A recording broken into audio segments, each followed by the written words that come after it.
You take like the end of a toilet paper roll and you put it into the toilet and then you flush it and you watch it race down. It's like a white noise machine. How is it like a white noise machine to do it just with a normal toilet? It's just like a Zen thing. You guys are fucking weird.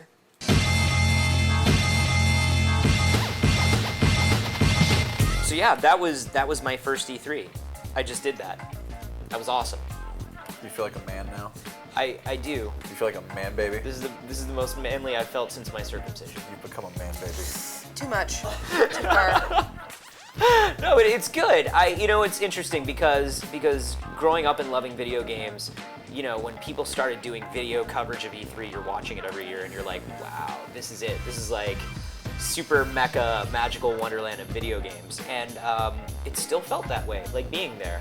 But I'm very tired too because it is kind of a hustle, and you're running around constantly. It's definitely the most work intensive of the conventions, at least the ones that I've been to. And I think that's why I almost enjoy PAX and similar ones a little bit more, because meeting fans and stuff is always my favorite part of those events. No, PAX is cool because it's people who they're excited about games. They're not there for work. They're there for fun. GDC, it's people who make the games and they're excited about game engines. E3 is exciting because it is all like, it's just so much stupid amounts of money is thrown there, and it is like a sales thing. It is a work thing. Yeah. But it's like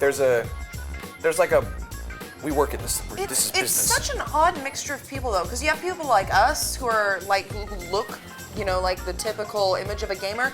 Then you've got like a bunch of 50-year-old like dudes in suits who look like they should be like the president of companies and shit, who probably are. And usually they are, yeah. Who may very well be, but there's a lot of them there. There is a guy there, and I saw him several thousand times the last couple days. That guy, he has like a leather sort of notebook-looking type thing. Mm-hmm. He's wearing a black blazer and usually a cornflower blue shirt. He is the businessman. That guy is there because he's doing business. Yeah. What kind of business? We don't know. He might be in advertising. He might be in sales. Maybe he sells large booths. Maybe he's the booth salesman. Maybe he's the booth inspector. Yeah. We don't know. But that guy is not us. Yeah. I'm wearing big, stupid teenager skate shoes. Yeah. You're wearing a T-shirt with an army man on it. Like It's a cowboy. It's an army man cowboy. Yeah. You're wearing a T-shirt. Yeah. That's the point. I mean, it's a very casual, it's a very fun, laid-back industry. Yeah. I mean, that's but the it's still fun an thing. industry. This is a show. I mean, this is a show, and this is an entire line of work that is entirely filled to a certain level, to the cornflower blue shirt level, with people who genuinely love everything about it and want to know everything about it. And this was really cool. I mean, there was a lot of I was doing a lot of hustling, running, like full out running sometimes to get from place to place. Because it is still kind of like a work thing.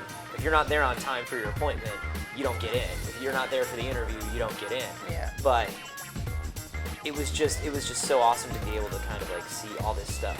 They definitely, there's like all the video game companies and everything, they save their best stuff for E3. Mm-hmm. That's what's cool about it. Like if you're really there for the games, it's the best place to be. Like PAX is great for community and stuff, and sometimes they'll have like a few publishers there who've got new stuff to show off.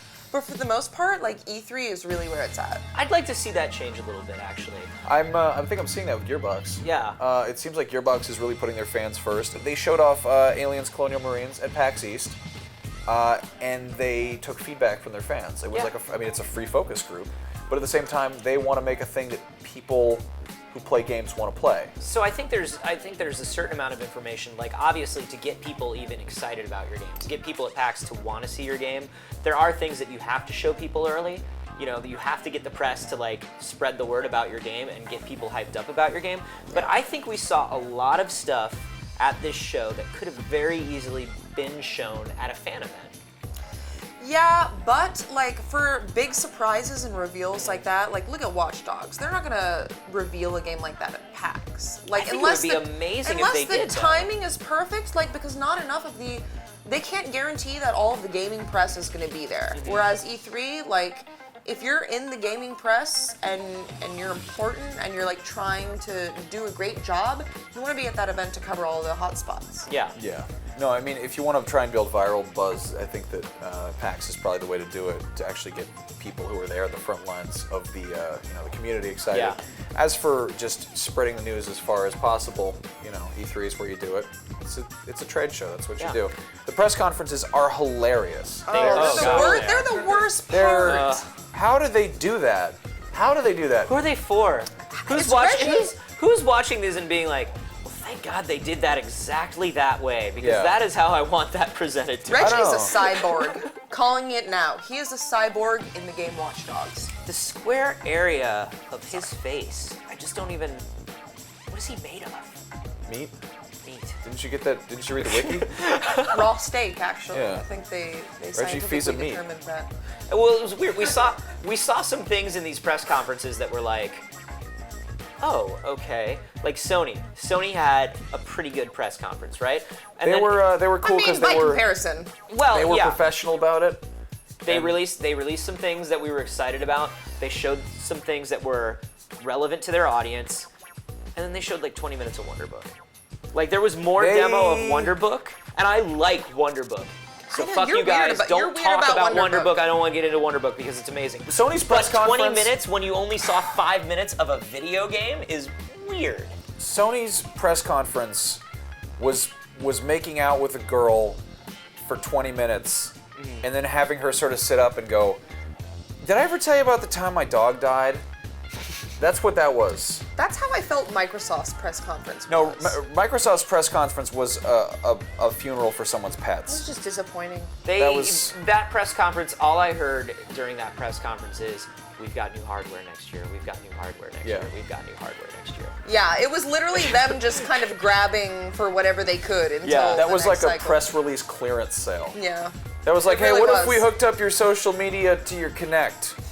Hello? They're the Ross of video game companies now.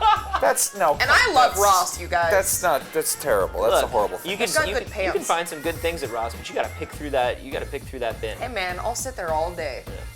All day. I don't give a fuck.